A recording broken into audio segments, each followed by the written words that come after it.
कार्यक्रम के पुण्यार्चक हैं साधु सेवा ट्रस्ट। आयोजक श्री दिगंबर जैन साधु सेवा समिति, शामली, उत्तर प्रदेश। सभी गुरु भक्तों का एक ही प्रण, साधु सेवा और समर्पण। इसी भाव एवं भावना के साथ कार्य कर रहा है साधु सेवा ट्रस्ट। हम जानते हैं हमारे गुरुओं ने हमें इतना सब कुछ दिया, परंतु हमने अपने गुरुओं के लिए क्या किया, ये सवाल जरूर उठता है। देश के कई ऐसे प्रांत हैं जहां पर दिगंबर मुनियों को विहार करने में बहुत कठिनाई आती है। चौके वाले न मिलने पर विहार के दौरान आहार की व्यवस्था भी नहीं बन पाती। कई गांव व शहर आज भी ऐसे हैं जहां साधु संतों के चातुर्मास नहीं हुए हैं। इन सब को देखते हुए श्री साधु सेवा ट्रस्ट का उदय हुआ, जिससे दिगंबर मुनियों के आहार, विहार, प्रवास आदि की व्यवस्था को सुचारू रूप से बनाया जा सके, जिसके माध्यम से हमारा समाज, धर्म, संस्कृति सब सुरक्षित रह सकते हैं। क्यों न हम भी अपनी चंचला लक्ष्मी का सदुपयोग करें एवं अपने सच्चे गुरुओं की रक्षार्थ हेतु आगे आएं। योजना: परम संरक्षक 1,11,111 रुपए, वरिष्ठ संरक्षक 51,151 रुपए, संरक्षक 31,131 रुपए, आजीवन सदस्य 21,121 रुपए, सदस्य 11,111 रुपए। खाता विवरण: account name VVSP Sadhu Seva trust, bank name HDFC bank limited, account number 50200073358170, IFSC code HDFC 0001273, trust PAN card AADTV 8567E, mail ID vvspsadhusevatrust@gmail.com।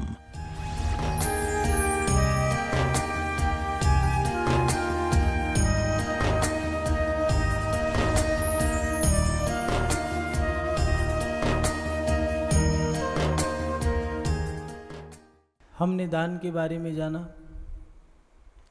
आचार्य कुंदकुंद स्वामी जी ने बहुत सरल भाषा में बताया कि दान सुपात्र को देना चाहिए। कहाँ देना चाहिए? सप्त क्षेत्रों में दान देना चाहिए। जो मोक्ष मार्गी हैं, जो सम्यक दृष्टि हैं, वह सुपात्र हैं। 7 प्रकार के क्षेत्र बनाए, उन 7 प्रकार के क्षेत्रों में दान देना चाहिए। दान देने के बाद हमें आनंद आता है। आचार्य कुंदकुंद स्वामी जी हमें समय समय पर सचेत करते जा रहे हैं। एक के बाद एक गाथाओं के माध्यम से हमारे मन की ग्रंथियां खोलते जा रहे हैं। सम्यक दर्शन, सम्यक ज्ञान, सम्यक चारित्र जीवन का एक बहुत बड़ा पड़ाव है। और उसमें सम्यक दर्शन जो है, आचार्य कुंदकुंद स्वामी जी ने यहाँ तक बता दिया कि सम्यक दर्शन ही मोक्ष मार्ग का, मोक्ष का एक मूल है। उसमें दान देना, पूजा करना शावकों का कर्तव्य है। दान देने से उसे सुख की प्राप्ति होती है, शाश्वत सुख मिलता है। तीनों लोकों का उसे वैभव मिलता है। उसका ये जीवन में एक बार ऐसा भी समय आता है उसके पंच कल्याणक पद को प्राप्त कर लेता है। आचार्य कुंदकुंद स्वामी जी ने दान के फल को बताया, और दान के फल को बता करके उन्होंने कहा है कि संसार के सारभूत सुखों को भी प्राप्त करता है। संसारिक व्यक्ति चाहता है कि हमें संसारी सुख मिलेगा, लेकिन आचार्य कुंदकुंद स्वामी ने संसार के सुख को बताया है। तो संसार के सुख है क्या? क्योंकि संसार में रहने वाला व्यक्ति तो संसारी की सुख ही चाहेगा। संसार के सुख कौन कौन से हैं, ये भी हमें जानने होंगे। आहार दान से संसारिक सुख, मोक्ष का सुख, तीनों लोकों का सुख मिलता है, ये हमने पढ़ा है। लेकिन हमें ये बात गले से नहीं उतरती। क्यों नहीं उतर रही? क्योंकि ये हमारे लिए अचंभे वाली बात है। हम इन सब चीज़ों से विमुख हो गए हैं, इसलिए हमें अचंभा हो रहा है। जो इनसे विमुख नहीं है उन्हें अचंभा नहीं होता। पहले के बड़े बुजुर्ग अस्वस्थ नहीं हुआ करते थे, स्वस्थ रहा करते थे। पहले के बड़े बुजुर्ग जो थे, उन लोगों में कोई बीमारी नहीं, कोई रोग नहीं है, कोई शोक नहीं है, दीर्घायु है, शरीर में किसी प्रकार के निशान नहीं है, कोई फटा कटा जला शरीर नहीं है, पूरे दांत हैं, कोई चश्मा नहीं है, सर पे पूरे बाल हैं, काले बाल हैं, किसी का सहारा नहीं लेते, लाठी की आवश्यकता नहीं है। मरण के समय में भी कोई बीमारी नहीं है। साधु के चरणों में, सिद्ध क्षेत्रों पे या भगवान के दरबार में उनका मरण हो रहा है। और आज हम देख रहे हैं, अपने आप को ही देख लें, एक व्यक्ति की भोजन की थाली में दवाइयों की कटोरी अलग से रखी है, शरीर के अंदर दुनिया भर के रोग हैं, मरण, वेंटिलेटर पे, आईसीयू में, आईसीसीयू में या फिर कोमा में, पैरालाइज, बाईपास, इन बीमारियों के साथ साथ जो बड़ी बीमारी है cancer, tumour, haemorrhage, migraine, cholesterol, BP, sugar, piles, fissure, ये उंगली पे गिनने वाली बीमारियां बन गई हैं जहाँ पहले किसी को ये नाम भी लेने नहीं आते थे। कैंसर का जब पहला पेशेंट आया था भारत में तो अखबार में नाम छपा था, उसके यहाँ पर प्रधानमंत्री तक भी देख के आए थे कि रोगी बहुत बड़ा है, सांत्वना दी थी, सरकार की तरफ से उसे मदद दी गई थी। आज हर चौथा पांचवा व्यक्ति देखो तो कैंसर। बड़े बड़े हॉस्पिटल हैं, जितनी बड़ी सिटी उतने ज़्यादा हॉस्पिटल। कारण क्या है? कहीं ना कहीं हमारे धर्म की क्रिया छूट रही है। आचार्य कुंदकुंद स्वामी जी यहाँ पर ये बता रहे हैं, अगर सांसारिक सुख भी चाहिए वो भी दान से मिलते हैं। कौन कौन से? आचार्य कुंदकुंद स्वामी जी ने गाथा में लिखा है, 19 नंबर की गाथा में स्पष्ट बता रहे हैं, माधु पितु पुत्र मित्तम कलत्त धन धन वत्तुवानम विहमम संसार सार सोखम सव्वम जाना सुपत्र दान फलम। संसार के उत्तम उत्तम सुख, माता पिता पुत्र मित्र स्त्री, धन माने चौपाए पशु आदि, जो चार पैर वाले पशु हैं, गाय हैं, भैंस है, ये सब चीज़ें, धान्य, गेहूँ, चावल आदि, मकान, वाहन तथा संसार में समस्त वैभव संपत्ति, आभूषण आदि, ये सब सुपात्र में दिए गए दान के प्रभाव से फल को प्राप्त कर लेता है। महानुभाव बड़ी ही सरल भाषा में लिख रहे हैं, कोई ज़्यादा समझाने वाली बात नहीं है, लेकिन समझने वाली बात यह है कि दान के माध्यम से मिलता क्या है। दान के माध्यम से यहाँ दे दिया कि दान उत्तम सुख देता है, दुखी नहीं होगा। राजा महाराजा इत्यादि के जो सुख हैं वो दान के माध्यम से मिलेंगे। उसके साथ साथ माता का सुख, किसी के अगर माता पिता नहीं है, अनाथ है, तो कभी उसने ऐसा ही किया होगा, किसी के माता पिता को मार दिया होगा, आज उसके माता पिता मर गए। किसी ने उसने किसी के माता पिता को मारा था, किसी ने उसके माता पिता को मार दिया, उसने किसी को अनाथ किया था, आज व्यक्ति स्वयं अनाथ हो गया। ये प्रभाव है। कर्मों की लीला बहुत बड़ी है, समझ में नहीं आते, समझने में ज़िंदगी गुजर जाती है। और ज़िंदगी गुजरने से कोई बात नहीं, जन्म गुजर जाए और कर्म समझ में आ जाए, बहुत बड़ी बात है। पता नहीं कितने जन्मों तक भी कर्मों की लीला समझ नहीं आती। यहाँ आचार्य भगवान लिख रहे हैं, अगर माता पिता नहीं है तो सोच लो उसने कुछ दिया नहीं। कुछ मिलेगा तब जब कुछ दोगे, तो कुछ दिया ही नहीं तो मिलेगा कैसे। कई लोग ऐसे हैं जिनकी शादियाँ ही नहीं होती, शादियाँ नहीं हो रही या शादी हुई ही नहीं, उम्र ही निकल गई। गाँवों में जाओ, कहीं 70 लड़के कुंवारे हैं, कहीं 50 लड़के कुंवारे हैं, कोई 25 लड़के कुंवारे हैं। किसी लड़की की शादी नहीं हो रही, हो गई 28 साल की, 30 साल की, 32 साल की, 42 साल की, शादी नहीं हो रही। भैया पुण्य भी तो करो। पुण्य क्या, कराई होगी तभी तो करोगे। कभी किसी की शादी नहीं कराई, कभी किसी को दान नहीं दिया, अब तुम्हारी कैसे शादी होगी। बड़ा पुण्य चाहिए, अच्छी स्त्री मिलना, अच्छा पुरुष मिलना। चेलना बहुत रोई थी जब उसकी राजा श्रेणी के शादी होने के बाद उसे पता लगा कि मिथ्या दृष्टि से मेरी शादी हो गई। इतना रोई थी, हे भगवान, कहाँ तो मैं जैन धर्म के अनुयायी, कहाँ बौद्ध धर्म के अनुयायी से मेरी शादी विवाह हो गया। ये तो निपट कपटी है, निपट मूर्ख और मिथ्या दृष्टि है।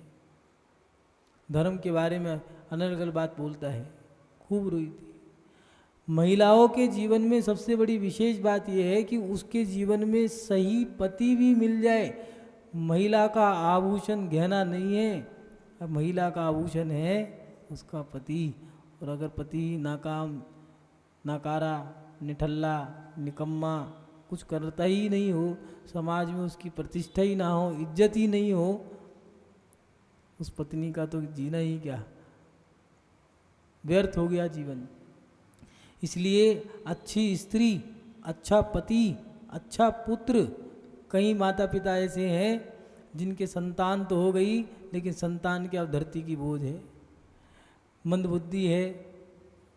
ऐसा बालक हो गया, ना चलने में ना फिरने में, ना मरने में ना जीने में। माता पिता भी परेशान है, डॉक्टर भी परेशान है, कब तक इस मरीज को देखें, ना तो मरे ना वो जिए। ऐसा पुत्र मिल गया। अच्छा पुत्र भी पुण्य से मिलता है। दशरथ को राम जैसा पुत्र मिला, और एक रावण भी पुत्र था। अच्छा पुत्र भी पुण्य से मिलता है। रावण की माता ने एक ही बात कही थी, हे भगवान, मेरे कौन से पाप कर्म का उदय था जो मुझे ऐसा पुत्र मिला। और कौशल्या ही की बात कहा करती थी कि भगवान, अगर पुत्र मिले तो राम जैसा मिले, नहीं तो पुत्र ही ना मिले। ये पुण्य की क्रिया है, धर्मात्मा व्यक्ति ही समझ सकता है। इसलिए माता पिता पुत्र मित्र स्त्री धन, अच्छा मित्र भी मिलना दुर्लभ है, जो सही सलाह पे सही समय पे सही सलाह दे दे। कई बार होता है, मन करता है काश हमें कोई राय दे दे। घर छोड़ने का मन है, कहते हैं बेटी माँ की सहेली होती है, लेकिन वही माँ जो सहेली है, दोनों सखियाँ बन गई, आपस में एक दूसरे का दर्द बांट लेती हैं, सारी बात पता है एक दूसरे के बारे में। लेकिन उसी लड़की को अगर घर छोड़ना हो तो वो माँ सहेली का काम करेगी नहीं करेगी? बड़ा मुश्किल काम है। अगर आत्मकल्याण के मार्ग पे बढ़ना है, उस समय सही मित्र हमें अगर कोई मिल जाए और सही सलाह दे दे, तो सही मायने में हमारा जीवन धन्य हो जाए।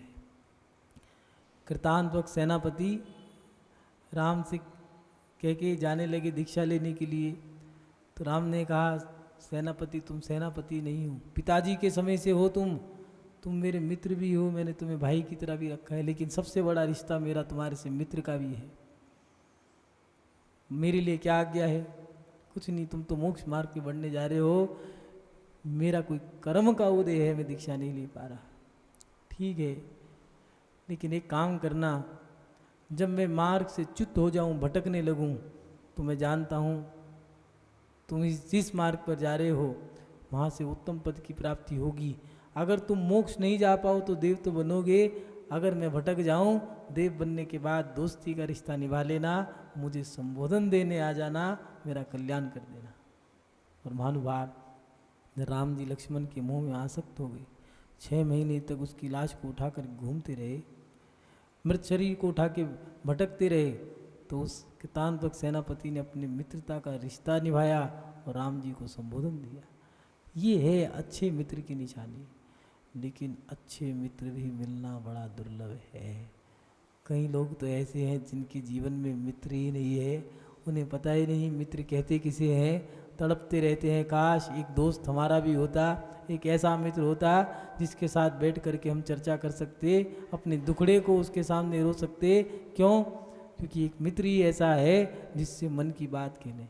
आज व्यक्ति तनाव में है, कारण मन की बात सुनने वाले मित्र नहीं रहे। जो ईमानदारी से सुन लिया करते थे, जो ईमानदारी से कह दिया करते थे, वो लोग नहीं रहे। आज चाटुकार ज़्यादा हैं, चापलूस लोगों की बढ़ोतरी बहुत ज़्यादा है। आज ईमानदार लोग, खुददार लोग, सही को सही कहने वाले लोग कम हैं। अच्छा मित्र मिलना, उसके साथ साथ धन, जो पशु हैं वो हमारा धन है। पहले घरों के अंदर गाय भैंस हुआ करती थी, भेड़ बकरियां हुआ करती थी, क्या आनंद था उन लोगों का। घर का दूध हुआ करता था, घर की मिठाई हुआ करती थी, घर का मेवा मावा हुआ करते थे, घर के बाहर एक क्यारी हुआ करती थी, बगीची हुआ करती थी, उसमें घिया तोरी टिंडा नींबू मिर्च मसाले की जो सामग्री थी वही उगा दिया करते थे, वहीं से तोड़ के लाए, घर का शुद्ध भोजन करते थे। गाय भैंस अपने यहाँ है, अपने यहाँ घर का दूध निकालते थे, घर का घी होता था, घर का मट्ठा होता था, घर की सामग्री हुआ करती थी। आज बाजार का लाते हैं, महंगे दुगने दामों में खरीद के लाते हैं, लेकिन दुगने दामों में भी असली माल नहीं मिलता। शक्लें तो बड़ी अच्छी हैं, लेकिन अंदर से आदमी अच्छे नहीं है। जैसे एक चीज़ एक ही मॉडल के दो चीज़ हैं, दो पीस हैं, दोनों का एक सा रेट है, लेकिन रेट अंदर से माल खोल के देखो तो अलग अलग है। ये क्या है? चीज़ खराब कर दी हमने, बोल दिया भैया बेकार आदमी, चीज़ बेकार है। और ऐसे ही अगर आदमी हो, शक्लें तो एक सी, अंदर से माल अलग अलग है। ऐसे ही आज हमारे साथ हो रहा है कि आज हम वो चीज़ भूल गए। पहले किसान हुआ करते थे, उनके यहाँ भी गाय भैंस हुआ करती थी। सेठ लोग होते थे, उनके यहाँ भी जितनी भैंस होती थी, गोधन कहा करते थे, जितनी गाय होती थी उतना बड़ा राजा माना जाता था, उतना रईस सेठ माना जाता था। आज लोगों के घरों में बढ़िया से बढ़िया पत्थर लगे हैं, महंगी से महंगी लकड़ियाँ लगी हैं, लेकिन जिन चीज़ों से आंकड़े निकाले जाते थे, आंका जाता था कि व्यक्ति अमीर है, वो चीज़ें नहीं मिलती। ना कोई गाय है, ना भैंस है। पहले तो कहा करते थे माँ का दूध पिया है तो बाहर निकल के आ, अब तो वो भी नहीं कह सकते, अब तो कहते हैं डब्बे का दूध पिया है तो आ जा। अब तो ज़माना बदल गया, वो सब चीज़ें चली गई हैं। और अब तो डब्बे का भी क्या, अब तो पाउडर वाली चीज़ पियो तो आ जाओ। ये सब चीज़ें हमने कर दी, लेकिन ये भी पुण्य से चाहिए। कितने किसान थे, कई लोग आज भी ऐसे हैं जिनके यहाँ गाय नहीं है, ये भी पुण्य से आती है। उसके साथ साथ धान्य, पता नहीं कितने लोग ऐसे हैं जिनके पास भोजन की खाद्य सामग्री नहीं है, मांग करके, भीख मांग करके गुजारा करते हैं। कारण भैया भोग भोगने के लिए भी तो पुण्य चाहिए। गेहूँ नाज भरे रहें, भंडार भरे रहें, ये पुण्य से होते हैं। कई लोग भोजन में मात्र दाल रोटी के अलावा कुछ नहीं देखा। और कई लोग ऐसे होते हैं, एक व्यक्ति ऐसे हैं जिसके यहाँ भोजन बर्बाद होता है, एक व्यक्ति वो है जो उस बर्बाद भोजन को करता है। दोनों ही व्यक्ति है। ये क्या है? ये तो पुण्य और पाप का खेल है। महानुभाव आचार्य भगवान लिख रहे हैं, मकान वाहन पापड़ बेलते बेलते पूरी जिंदगी बीत गई, लेकिन मकान नहीं खरीद पाए। हर महिला का सपना होता है, पहले पुराने ज़माने में मेरा पति वो बैलगाड़ी हाके और मैं उसके पीछे बैठूं।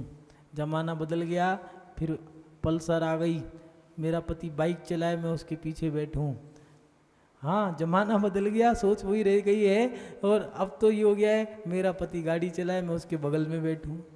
लेकिन वाहन खरीदने के लिए भी पुण्य चाहिए।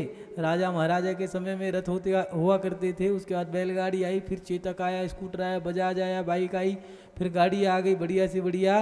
लेकिन कुछ लोग सपने ही देखते रहते हैं, खरीद नहीं पाते। और कुछ लोग ऐसे हैं जिनके यहाँ लाइन लगी है। ये क्या है? ये भी पुण्य से आती है। वाहन हो, मकान हो, पापड़ बेलते बेलते पूरी जिंदगी हो गई। वैभव संपत्ति, संसार की जो आभूषण संपत्ति है, पता नहीं कितनी महिलाएं ऐसी हैं जिनके जीवन में कभी नए वस्त्र नहीं देखे। कभी नंद के पहन लिए, कभी दुरानी के, कभी जिठानी के। कई पुरुष ऐसे हैं जिन्होंने कभी सोने की अंगूठी नहीं पहनी। एक बार पहनी थी शादी के समय में, वो भी उधार की, किराए पे लेके आए थे, खुश हो रहे थे, बाद में पता लगा ये तो किराए की है। कई लोग ऐसे हैं, चैन तो है लेकिन पहन नहीं सकते। क्यों? खुजली हो जाएगी, बेचैन हो जाएंगे। पहनते के साथ ही घबराहट होती है। अरे भैया, पहनने का पुण्य भी तो हो, तिजोरी में रखने के लिए नहीं है। शादी के समय पे, फेरों के समय पे एक चांदी के बर्तन भेंट किए जाते थे। पहले वो उसको कहा करते थे फेरों की रस्म।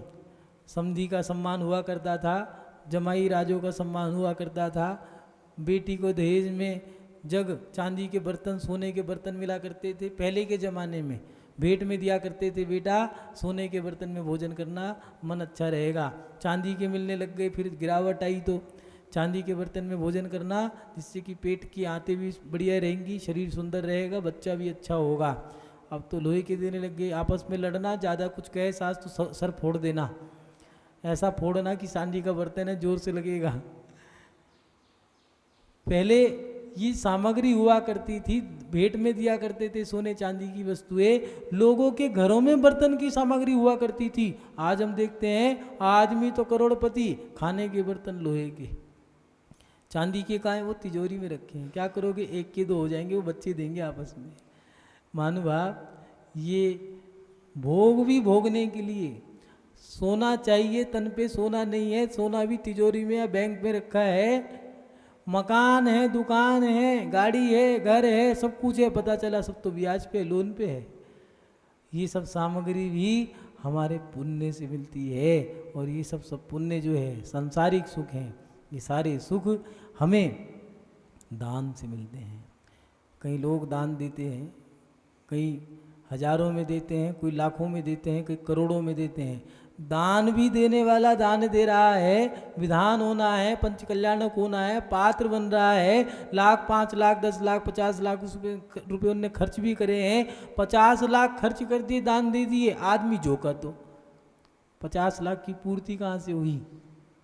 एक व्यक्ति तन मन धन से धर्म में लगा है, सब काम कर रहा है, दुकान पे जाकर के काम करता है, दुकान खोली 2 घंटे के लिए, कहने लगा चलो भैया हो गया काम। घर में जाके गिरा, कहने लगा भैया 24 घंटे बैठूं, 8 घंटे बैठूं, 2 घंटे बैठूं, कमाई मेरी उतनी की उतनी है, घाटा मुझे लगता ही नहीं। ये क्या है? ये हमारे पुण्य से है। ये व्यक्ति पूरे दिन दुकान पे बैठा है, वो व्यक्ति पूरे दिन दुकान पे बैठ के नहीं कमा पा रहा। एक व्यक्ति थोड़ी देर के लिए जाता है, जा कर के देखा तो सब चटाचट साफ हो गया, दुकान बिल्कुल खाली, सब बिक गया। वो कह रहे हैं क्या किया तूने ऐसा? उसने ही मुनि महाराज को दान दिया था। उस दान का प्रभाव है कि मेरे भंडार भरे रहते हैं, मेरा भंडार कभी खाली नहीं होता। महानुभाव, दान को 4 प्रकार का उल्लेख किया है। आहार दान, औषध दान, अभय दान, ज्ञान दान। लेकिन पहले के लोगों के लिए सरल बात थी, पहले के लोग डरते नहीं थे। आज का छोटा छोटा बच्चा भी डरता है, महिलाएं भी डरती हैं, पुरुष भी डरते हैं। पहले के लोग डरते नहीं थे, क्षत्रिय लोग डरते नहीं थे, ब्राह्मण लोग डरते नहीं थे। वैश्य डरता क्यों है? क्योंकि वो इकट्ठा ज़्यादा करता है, खर्च कम करता है। अगर कोई व्यक्ति डरता है, जिस व्यक्ति को डर लगता है, किसी को डरा कर रखा होगा, बांध के रखा होगा, इसलिए उसे डर लगता है। उस डर को दूर करने का एक ही उपाय है, 4 प्रकार के दान में अभय दान दिया है। उस अभय दान को देने से, लोगों के डर को दूर करने से व्यक्ति का डर कम होता है। कई बार ऐसा होता है, पढ़ने में विघ्न आते हैं, मन नहीं लगता पढ़ने में, पढ़ते पढ़ते नींद आ जाती है। किसी के ज्ञान में अंतराय डाली होगी, दान अंतराय, भोग अंतराय, लाभ अंतराय, ये जो अंतराय दिए हैं वो अंतराय डाली होगी। आज तुम्हारे जीवन में अंतराय आ रही है। सीए का बच्चा पढ़ते पढ़ते, सीए के लिए फाइनल है कि अब फाइनल रिजल्ट आना है, पेपर है, एग्ज़ाम दे करके आना है, और उस समय में ऐसे ज़िंदगी में कभी फेल नहीं हुआ, और सीए का पेपर दे रहा था, रिजल्ट आया, फेल हो गया। पूछा क्या हुआ? कुछ नहीं, एंड टाइम पर नींद आ गई। ये क्या हुआ? किसी के जीवन में विघ्न डाला था, पढ़ने में आपके जीवन में विघ्न आ गया। किसी की किताब फाड़ दी, कॉपी फाड़ दी, लाइट बंद कर दी, या उसे पढ़ने ही नहीं दिया, काम बता दिया, तो कोई बात नहीं भैया, कर्म तो बंधेगा। अब कर्म ऐसा उदय में आ गया है, मंदबुद्धि बालक बन गया है। याद रखना, मंदबुद्धि जो बालक होते हैं, जिनका दिमाग खराब है, ना तो उनकी समाधि हो सकती, ना वो दीक्षा ले सकते। उनको धरती का बोझ कहा है, वो तो एक तरह का कचड़ा है, मात्र जन्म लिया है, ना तो उनकी समझ में कुछ आएगा, ना उनके लिए कुछ है, उनके लिए किसी शास्त्र का महत्व है। ये क्या है? जो लोग शास्त्रों में हेरा फेरी कर देते हैं, जो शास्त्रों के साथ उल्टा पुल्टा कर देते हैं, या फिर धर्म के साथ छेड़खानी करते हैं, उनका ज्ञानावरणी कर्म का बंध बनता है। महानुभाव, ये 3 वेद जो कर्म है, ये वेदनीय भी बंध गया एक साथ, क्योंकि ज्ञानावरणी बंधेगा तो वेदनीय भी बंधेगा, दर्शनावरणी भी बंधेगा। 7 कर्म एक साथ बन सकते हैं। वो कर्म जब उदय में आएगा, ऐसी तीव्र वेदना दे के जाएगा। मंद बुद्धि बालक बन गया है, उसे पता ही नहीं सही क्या है, गलत क्या है। उसका उपाय मात्र मुनि महाराज को ज्ञान दान दे करके उस तीव्र ज्ञानावरणी कर्म को काट सकते हैं, बाकी दूसरा कोई उपाय नहीं है। ये ज्ञानावरणी कर्म का उपाय एक ही है, ज्ञान दान, अभय दान, ज्ञान दान। और जिसको बीमारी है, बड़ी से बड़ी बीमारी, चाहे कैंसर हो, चाहे उसके गुर्दे खराब हो, चाहे लीवर खराब हो, बड़े से बड़ी बीमारी, उसका भी इलाज है जैन धर्म में। जब सारे डॉक्टर, नीम, हकीम, सारे चिकित्सक हाथ खड़े कर देते हैं, लोग हमारे पास आते हैं, हम उनसे कहते हैं भैया डॉक्टर को दिखा लो। कह रहे माँ जी दिखा लिया, और दिखा लो किसी को, सबको दिखा लिया बड़े से बड़े, अब आपके पास आए हैं। मतलब जब सारे रास्ते बंद हो जाते हैं, सब दरवाजे बंद हो जाते हैं, तो एक दरवाज़ा खुला रहता है, वो है गुरु का दरबार। उस समय वो हमारे पास आते हैं तो हम कहा करते हैं दान दो, और वो दान देते हैं तो उनके रोग ठीक हो जाते हैं। कितने लोग ऐसे हैं जिनकी पेट की बीमारियां, कैंसर, बड़े से बड़े रोग ऐसे हैं, ऐसे जो रोग कभी नष्ट नहीं हो सकते, वो रोग भी मुनि महाराज की सेवा, भगवान की भक्ति से नष्ट हुए हैं। सनत कुमार चक्रवर्ती को कोढ़ हो गया था मुनि बनने के बाद, मात्र फूंक मारने से पूरा शरीर कंचन काया में बन गया था। मैना सुंदरी का उदाहरण आता है, मात्र भगवान की भक्ति करके गंधोदक छिड़कने से कोढ़ ठीक कर दिया। ऐसा कोई उदाहरण किसी भी साइंटिस्ट के पास नहीं है। महानुभाव, हम अपने जीवन में औषध दान के माध्यम से अपने रोगों को ठीक कर सकते हैं। उसके साथ साथ जिसके जीवन में कोई भोग सामग्री नहीं है, कभी आभूषण नहीं पहना, कोई मकान नहीं, कोई दुकान नहीं है, जिंदगी भर पापड़ बेलते बेलते ही बाल सफ़ेद हो गए, चेहरे पे झुर्रियाँ आ गई हैं, अब भोग सामग्री कैसे मिलेगी? तो भोगों की सामग्री भोगों को देखी मिलती है आहार दान के माध्यम से, और भोग सामग्री देकर के हमें भोगों की सामग्री मिलती है। महानुभाव, कुछ दिया होगा तभी तो मिलेगा। जिसने कुछ दिया है उसे कुछ मिलता है, जो कुछ कुछ देता है उसे कुछ कुछ मिलता है, जो बहुत कुछ देता है उसे बहुत कुछ मिलता है। और जो क्षत्रिय हुआ करते थे वो कहा करते थे, भगवान सब कुछ तुम्हारे चरणों में है, मैं तो सब कुछ दान देता हूँ, और दीक्षा ले लिया करते थे। जो सब कुछ देता है वो उसी भव से मोक्ष ले जाया करते थे, जो सब कुछ देता है उसे सब कुछ मिल जाता है। इसीलिए अपने जीवन में दान देने से संसार की सामग्री जो आपको प्राप्त करनी है, जितना दोगे उतना मिलेगा। ये भी नियम है, जिन लोगों ने दिए हैं उनके भंडार कभी खाली नहीं हुए, दान भी दे रहे हैं। एक अक्षय निधि व्रत है, इसे हिंदू धर्म में भी करते हैं और जैन धर्म में भी होता है। इसका मतलब है अक्षय, जो निधि कभी क्षय ना हो, ऐसा अक्षय निधि व्रत। उसमें 111 महीने होते हैं, 111 महीने का वो व्रत है। रोज 1 रुपया दान, मान लो किसी व्यक्ति ने 1 रुपया 100 रुपये से शुरू करा तो पहले 30 दिन तक 100 रुपये निकालेगा, दूसरे महीने में 101 रुपये 30 दिन तक, तीसरे महीने में 103 रुपये, ऐसे करके 111 महीने का वो व्रत हुआ करता है। उसमें दिया है कि 111 रुपये भी निकाल रहा है वो, और संपत्ति उस पर कुछ है नहीं, निकल भी रहे हैं। ये कहाँ से आया? इसीलिए उस व्रत का नाम है अक्षय निधि व्रत। दान देने से हमारी निधि अक्षय हो जाती है। उस व्रत को करने से, दान को करने से हमारी भोग सामग्री बढ़ती है, घटती नहीं है। कुछ लोग धन को ही दान मानते हैं। कुछ बनिया का जमाना है, बनिया धन को ही, पैसे को ही धन मानता है, दान मानता है। लेकिन दान तन से भी होता है, दान मन से, भावनाओं का भी दान होता है, शरीर से सेवा करके भी दान होता है। इस कार्यक्रम के पुण्यार्चक थे साधु सेवा ट्रस्ट। आयोजक श्री दिगंबर जैन साधु सेवा समिति, शामली, उत्तर प्रदेश।